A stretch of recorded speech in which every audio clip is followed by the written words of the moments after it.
Sophie was asking, I'm a leader and I love delegating tasks, yet I find myself doing all the delegated tasks before because I can't get my subordinates to do things as fast as I want. Please advise. Yeah, it's a great question because this is another example of just one of those classic challenges that young leaders face, leaders of all types face actually, all ages, without, in any context around the world. So when you think about delegation and why delegation is challenging, I think there's at least two parts of the question, right? One has to do with the subordinates themselves. And there can be a capacity issue in terms of their ability to execute a task we've asked them to execute. There could be an informational issue where they have the capacity, but they don't have all the information. They don't have the understanding that's required to do it well or to do it fast.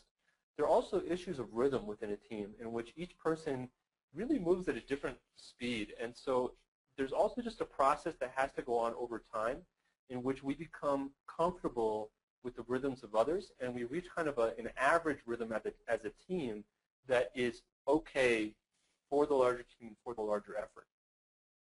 So that's one half. The other half actually has to do with the person who's delegating. And so the question that's important to ask yourself, and it's not to say that this is true, but it's important to ask yourself this question is, what are my fears about delegating, about losing responsibility for a task, about something not being done on my schedule?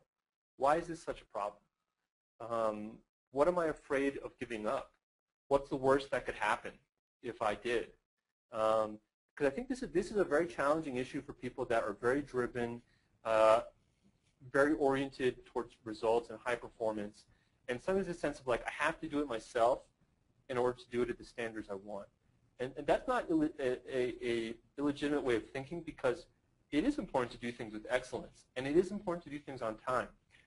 But often when we say that we're afraid that things aren't going to happen on time, what we're actually speaking about is not the reality of how things are playing out, but it has to do with more our fears about losing control over something that's very important to us.